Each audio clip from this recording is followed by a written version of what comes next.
another exciting edition of Million Dollar Peddlers. I'm Papergoy. And I'm Mr. Magazine. And anybody new to the channel, I'm a one-man band working out of his house, day job, 40,000 listings. I think I got it all right there, right? Give you the perspective of the smaller seller.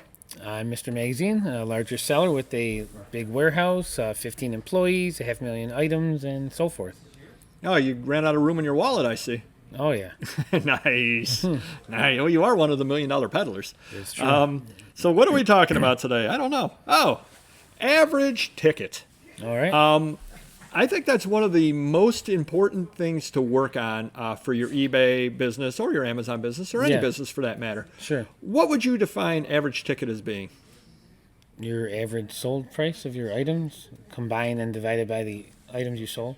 Yeah. Yep. Okay, yes. And when you say sold price, I think one of the more important things that you do need to figure in that I think a lot of people don't is your shipping costs. Yes. Because if you sold it for $20 with $10 shipping, Yeah. you got $30. Right. I mean, that's what it comes down to. So it's all of your things in. Now, back in the day, how long have you been on eBay? 22 years? 22 years. How much was your average ticket? Oh, jeez. Well, see, and this is going to be a little bit more difficult because your average ticket means a lot less than my average ticket does because you have a lot more outliers. Yeah. You have, how many items would you say in a month that you sell that are $500 or more? 10? I might do 1 to 2 a year. So you're doing 120 items that skew the numbers somewhat. Right. Because what's your highest price item in the last year roughly? 5,000? Yeah, and I think my highest price item might be 500. Maybe I did a $600 item somewhere that I can't remember. Yeah. So your number is going to be a little bit skewed. But when you figure your average ticket out, because I do know you watch that kind of thing, I almost think you've got like you've almost got, in a crazy way, 2 different average tickets, if that even makes sense. Well, I have eBay and I have an Amazon. And I honestly, if you told me, I have a guess what my eBay is, but I know what my Amazon is. It's easy to check. They actually tell you. Well, I don't know if they factor in the shipping though. Okay, well, so we'll add $4 to it because I realize the shipping does vary on items, but $3.99 would be an average. So what is your average Amazon ticket? It used to be just a couple years ago like $12, and now it's actually up to $24. Holy, and see, and that surprises me considerably Yeah. because you have a lot of items on Amazon that you're getting. So $24 plus $4 shipping, you're at $28. Yeah. You have a lot of items that you get $10 out of with shipping. Or less sometimes with the records probably. Yeah. Right, with records. Records, Hot Wheels, the lower ticket items are about $10 with the shipping. Correct. Yeah. So you've moved it from what to what? 12 to 24 in So 2 years. 16 to 28, adding in the shipping. Yeah, but we did change some things over the years. We transferred certain magazines that we used to put on eBay onto Amazon. They sell better for more money. You learn that certain things are selling better on there or during the holiday season.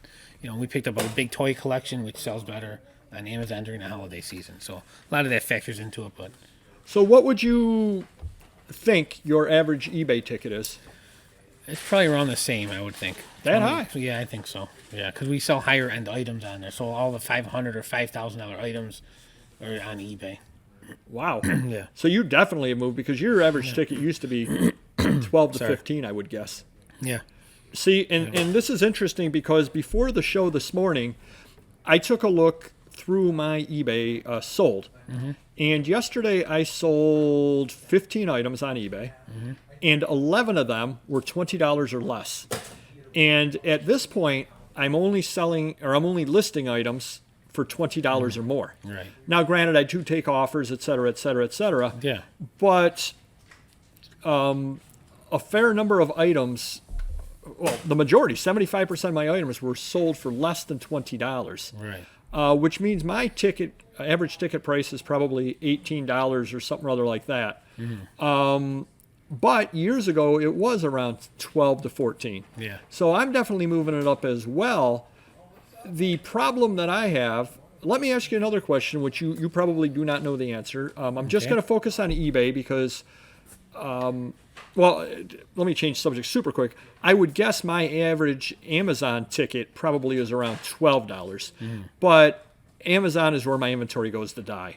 I list stuff that's just not worth listing on eBay. I'll list a $6 comic book. I'll list this. I'll list that. So when you're listing riffraff, for lack of a better way to put it, you're obviously going to lower your ticket price. Sure.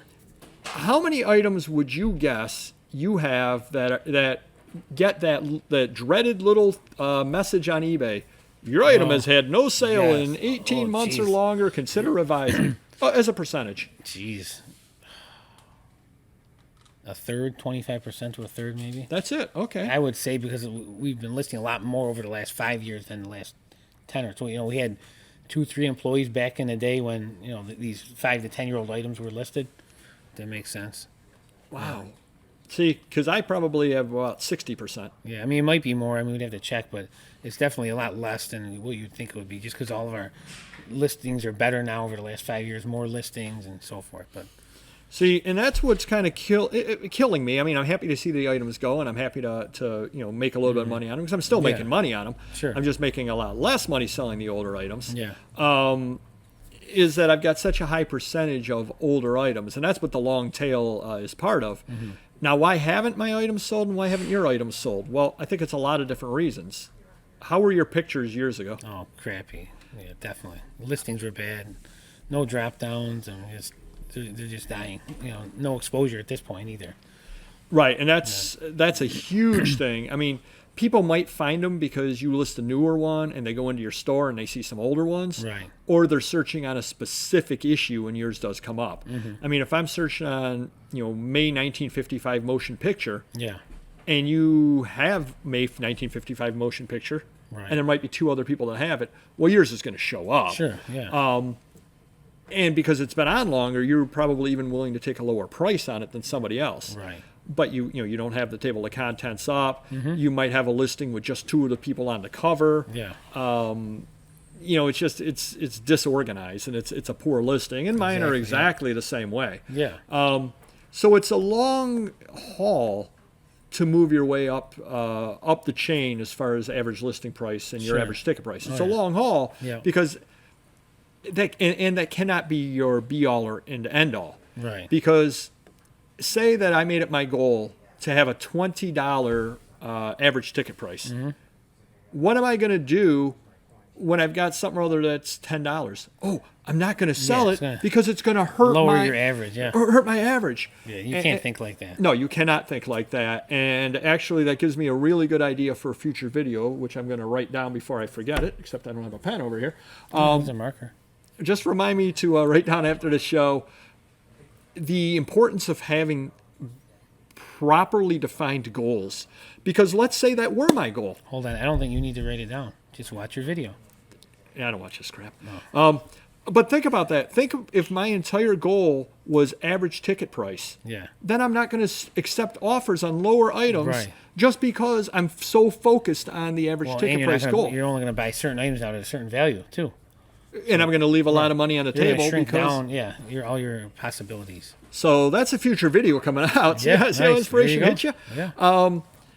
So it's a long haul to move to getting average ticket price higher, right? Because you've got all the leftover stuff. Right. I mean, and again, you could reach it a lot quicker. We both could reach it a lot quicker. We could say this is our goal and end everything priced below it. Yeah, but that's foolish. The time it takes, you could be listing new stuff. So and you're still going to sell the old stuff which you make money on. Right. Yeah. And that's the whole key is as long as you're making money on each deal and you learn and you get better forward. I guess my question is, do you have a goal in mind for what you want your average ticket price to end up at? Or not end up at, because you always want it growing higher, but what you want it to be at the end of next year? I mean, realistically, I feel that I'm buying better and smarter, and we're listing and selling smarter, getting more money for our items. Realistically, 30 would be great. I don't see that, since I went from 12 to 24 in 2 years, maybe I can go from 24 to 30 in 1 year. I don't know. See, and I think my goal is on eBay. Again, Amazon is where everything goes to die, so I don't really have any particular goals. Mm-hmm. Every sale on there is gravy to me as a general rule, because I'm not buying anything to list on there. It's just, like the haul video that we did where I got that gigantic group of comic books. Yeah. I'm into them for nothing. Yeah. I'm into them for nothing. So if I can get $7 out of one plus $3.99 shipping, I get $11 out of it. Exactly. I paid $25 for a box of 120 comics. I could sell 3 comics and be out of the box, and I'm happy with that. Right. Because it's so fast to list on Amazon. Sure. So Amazon is a whole different animal for me. But on eBay, I think I'm probably up to around 15, whereas I was at 14 or 15 a couple of years ago. So I've moved up as well. I think my goal by the end of next year, without doing anything radical to try to get there, is just by listing better items better, is to try to get to $20. But I would suggest that you do have a number in your head that you reach for. I happen not to list anything for less than $20. You may find that that doesn't work for you because of what your product mix is. You may decide that you want to go the bulk comic book listing or the bulk postcard listing or the bulk sports card listing and say, okay, I'm more than willing to have $12 be my average ticket, Right. but I'm working off of a volume. So there's absolutely nothing wrong with that.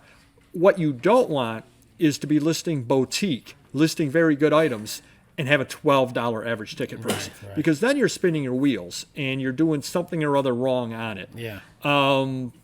So hopefully that helps you a little bit on there. Kind of a way to take a look at it. What is your average ticket? And figure out what it is. And it's very easy to do. Take your sales, divide by the average number of items that you've sold, or the number of items you've sold. Remember to add postage into your sales. That will give you an idea where you're at right now. Put it down, write it down somewhere as a chart. Get an idea as to what you would like to be in the future, Right. and check back on it every couple of months to see if you're making progress towards your goal. Yeah. If you're willing to share your numbers with us, we're open books, willing to share our numbers. If you're Sure. willing to share ours, we'd love to hear down below in the comments what your average ticket price is. And if it's a lot higher than ours, we'd like to hear how you achieved it. Obviously, if you're selling rare watches and your average ticket price is $12, Yeah. you're doing something really wrong. Absolutely. If you're selling common postcards and your average ticket price is $35 and you're doing more than one sale a month, you're doing something incredibly right. And we'd love to pick your brain about exactly how you're doing that. In fact, you should have a channel if you're doing That's that. true. Yeah, exactly. True. So do comment down below, hit the like button, do subscribe, and we will see you next video. Take care. Bye-bye.